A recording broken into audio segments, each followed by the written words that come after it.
حياتي أنا نساها الهنا ودمعي حكى. بسم اللہ الرحمن الرحیم. السلام علیکم ورحمۃ اللہ وبرکاتہ. عزیز ساتھیو، آج کا موضوع ہے آخری زمانہ کے متعلق حضور صلی اللہ علیہ وسلم کے اہم ہدایات. بہت خاص موضوع ہے، غور کیجئے گا. حضرت عمر بن خطاب رضی اللہ عنہ سے روایت ہے کہ رسول خدا صلی اللہ علیہ وسلم نے فرمایا، بلا شبہ میری امت کو آخر زمانہ میں ان کے حکمرانوں کی طرف سے سختیاں اور بلائیں پہنچیں گی. اس کی سختی سے نجات پانے والا ایک تو وہ شخص ہوگا جس نے خدا کے دین کو اچھی طرح جانا اور پہچانا، پھر دین کو سربلند کرنے کے لیے اپنی زبان، اپنے ہاتھ اور اپنے دل سے جہاد کیا. بس دنیا و آخرت کی سعادتیں اس کی طرف سبقت کریں گی.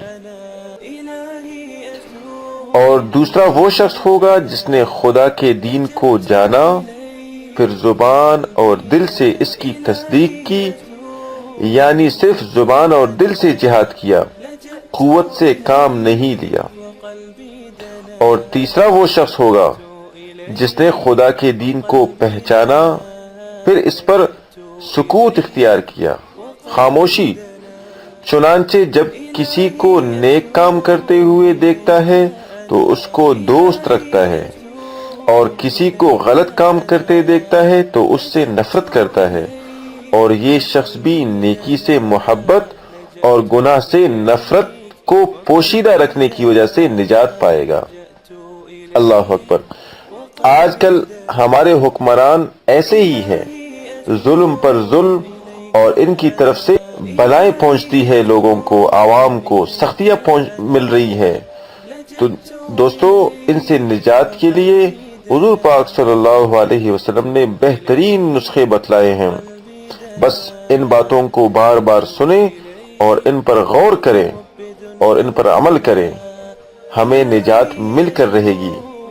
کوئی ہمیں نقصان نہیں دے سکتا، کوئی ظالم ہمیں نقصان نہیں دے سکتا. اللہ پاک ہمیں ان باتوں کی صحیح سمجھ اور ان پر عمل کی توفیق عطا فرمائے. والسلام علیکم ورحمۃ اللہ وبرکاتہ.